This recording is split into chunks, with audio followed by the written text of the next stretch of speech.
नमस्कार दोस्तों, बात अगर यूनिवर्सिटी की होती है तो ऑक्सफोर्ड, हार्वर्ड और कैम्ब्रिज जैसे यूनिवर्सिटीज इस समय टॉप पर आते हैं। लेकिन आज से करीब 800 साल पहले तक इंडिया में एक ऐसी यूनिवर्सिटी एग्जिस्ट करती थी कि जिसके आगे आजकल के ये टॉप यूनिवर्सिटीज कुछ भी नहीं है। दोस्तों, मैं बात कर रहा हूँ नालंदा विश्वविद्यालय की। उस समय नालंदा महाविहार के नाम से प्रसिद्ध इस यूनिवर्सिटी जैसी दूसरी कोई और यूनिवर्सिटी दुनिया भर में कहीं नहीं थी। लेकिन इस ज्ञान के भंडार को सन 1193 ईस्वी में बख्तियार खिलजी नाम के एक तुर्की आक्रमणकारी द्वारा जलाकर नष्ट कर दिया गया। आखिर नालंदा जैसे महान विश्वविद्यालय को किसने बनाया था, क्या है इसका इतिहास, और बख्तियार खिलजी को ऐसी भी क्या दिक्कत हो गई कि उसने इस महाविहार को पूरी तरह बर्बाद ही कर दिया। आइए इसे जानने की कोशिश करते हैं। हमें नालंदा विश्वविद्यालय के बारे में जानकारी वेंत्सांग और इत्सिंग जैसे चीनी यात्री द्वारा लिखित पुस्तकों से मिलती है। नालंदा विश्वविद्यालय दुनिया के सबसे पुराने विश्वविद्यालयों में से एक है, जो कि बिहार राज्य के राजगीर शहर से लगभग 16 किलोमीटर की दूरी पर उत्तर दिशा में स्थित है। नालंदा विश्वविद्यालय की कहानी आज से करीब 1500 साल पहले 5वीं शताब्दी में गुप्त साम्राज्य के शासन के दौरान शुरू होती है। इसी समय नालंदा विश्वविद्यालय की स्थापना गुप्त वंश के शासक कुमार गुप्त प्रथम के द्वारा की गई थी। नालंदा संस्कृत के 3 शब्दों से मिलकर बना है, ना,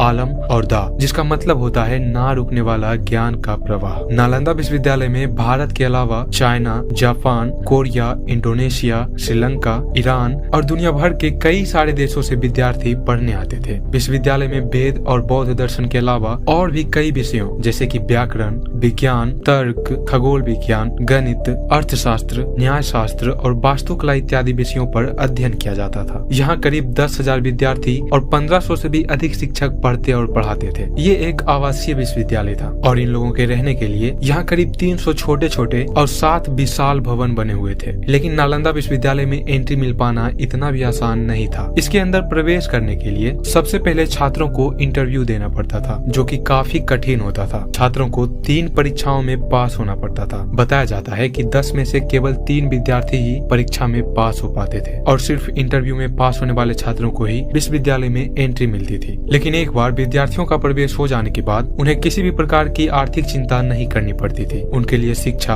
भोजन और स्वास्थ्य संबंधी वस्तुएं निःशुल्क थे, क्योंकि राज्य की तरफ से नालंदा विश्वविद्यालय को 200 गाँव दान में मिले थे। इन गाँवों से प्राप्त आय और अनाज से ही उनका खर्च चलता था। नालंदा विश्वविद्यालय में उस समय का दुनिया का सबसे बड़ा पुस्तकालय मौजूद था। छात्रों और शिक्षकों के अध्ययन के लिए इसमें करीब 90 लाख पुस्तकें उपलब्ध थी और इस पुस्तकालय का नाम था धर्मगंज, जो कि 3 बहुमंजिली इमारत रत्नरंजक, रत्नदधि और रत्न सागर से मिलकर बना था। नालंदा ज्ञान का भंडार था, लेकिन 12वीं शताब्दी के अंत में बख्तियार खिलजी ने इसे बड़ी ही बेरहमी से जला दिया। इसे जलाने के पीछे का कारण जानकर आप हैरान रह जाएंगे। दरअसल एक बार बख्तियार खिलजी की तबीयत काफी बिगड़ जाती है। उसके हकीम इलाज करते हैं पर तबीयत में कोई खास सुधार नहीं आते। फिर उसे किसी तरह पता चलता है कि नालंदा विश्वविद्यालय के प्रधानाचार्य राहुल श्रीभद्र उनका सही इलाज कर सकते हैं। पहले तो वो इलाज करवाने के लिए तैयार नहीं हुआ, क्योंकि बख्तियार खिलजी एक मुसलमान था और एक गैर मुस्लिम वैद्य से वो अपना इलाज नहीं करवाना चाहता था। लेकिन जब उसकी तबीयत और भी ज्यादा खराब होने लगी तो वो इलाज कराने के लिए तैयार हो जाता है। फिर जब राहुल श्रीभद्र उसके पास जाते हैं तो बख्तियार उनसे कहता है कि मैं आपकी बनाई हुई दवाई का प्रयोग नहीं करूंगा। अगर आप इतने ही ज्ञानी हैं तो मुझे बिना दवाई के ठीक कर दीजिए। उसके इस इच्छा को ध्यान में रखते हुए राहुल श्रीभद्र उसे एक कुरान की पुस्तक देते हैं और उस पुस्तक को रोज पढ़ने के लिए कहते हैं। बख्तियार खिलजी ने ठीक वैसा ही किया और कुछ दिनों के बाद उसने देखा कि उसकी तबीयत में सुधार हो रही है और कुछ और दिनों के बाद वो पूरी तरह स्वस्थ हो जाता है। दरअसल राहुल श्रीभद्र ने उसके पुस्तक के पन्नों में ठीक होने वाली दवाएं लगा दी थी। उन्हें पता था कि कुरान पढ़ते समय दवाएं उसके शरीर तक पहुंच जाएगी, क्योंकि अक्सर लोग किताब पढ़ते समय हाथों में थूक लगाकर पन्ने उलटते हैं। बख्तियार खिलजी के साथ भी कुछ ऐसा ही हुआ और वो ठीक हो गया। लेकिन उसे ये बात हजम नहीं हो रही थी कि भला कुरान पढ़ने से कोई बीमार व्यक्ति कैसे ठीक हो सकता है। इसलिए उसने छानबीन कराना शुरू कर दिया तो उसे पता चला कि कुरान पढ़ने से नहीं बल्कि उसके पन्नों में लगी हुई दवाओं के कारण वो ठीक हुआ है। बख्तियार खिलजी को ये बात बर्दाश्त नहीं हो रही थी कि एक गैर मुस्लिम वैद्य के पास उसके हकीमों से भी ज्यादा ज्ञान है। उसे इस बात से काफी ईर्ष्या और दुख पहुंचा। इसलिए उसी समय उसने ये मन बना लिया कि वो उस ज्ञान के स्रोत को ही नष्ट कर देगा। बख्तियार खिलजी जलन की आग में हजारों सैनिकों को लेकर नालंदा विश्वविद्यालय को नष्ट करने के लिए निकल पड़ता है और विश्वविद्यालय के अंदर घुसकर उसमें रह रहे सभी छात्रों, शिक्षकों और बौद्ध भिक्षुओं पर भूखे जानवर की तरह टूट पड़ता है। नालंदा में रह रहे निहत्थे लोगों ने सोचा भी नहीं था कि उनके ऊपर इस तरह का जानलेवा हमला हो जाएगा। कई लोग वहाँ से अपनी जान बचाकर भागने में सफल रहे और जाते जाते पुस्तकालय की कुछ पुस्तकें अपने साथ ले गए, लेकिन जो लोग नहीं भाग सके, बख्तियार खिलजी के सैनिकों ने बड़ी ही बेरहमी से उन सभी लोगों की हत्या कर दी। सभी लोगों को मारने के बाद उसने विश्वविद्यालय के विशाल पुस्तकालय में आग लगा दी, क्योंकि नालंदा विश्वविद्यालय के सभी शिक्षकों और छात्रों के ज्ञान का स्रोत उनका पुस्तकालय ही था। लाइब्रेरी में किताबों की संख्या इतनी अधिक थी कि वो 3 महीनों तक जलता रहा। नालंदा विश्वविद्यालय पर इससे पहले भी 2 बार आक्रमण हुआ था, लेकिन उन हमलों में होने वाली क्षति को पूरा कर दिया गया। पर तीसरे आक्रमण से विश्वविद्यालय को इतनी ज्यादा क्षति पहुंची कि इसकी भरपाई नहीं की जा सकी। बख्तियार खिलजी ने नालंदा विश्वविद्यालय को जलाकर भारत और खासकर बिहार को शिक्षा के क्षेत्र में कई साल पीछे धकेल दिया। अगर नालंदा विश्वविद्यालय अभी तक अस्तित्व में होता तो भारत आज शिक्षा के क्षेत्र में और भी आगे होता और शायद बिहार भारत के अनपढ़ राज्यों की सूची में नहीं आता। तो ये थी भारत की सबसे प्राचीन विश्वविद्यालयों में से एक नालंदा की कहानी। वीडियो को यहाँ तक देखने के लिए धन्यवाद। मिलते हैं नेक्स्ट वीडियो में, तब तक के लिए जय हिंद।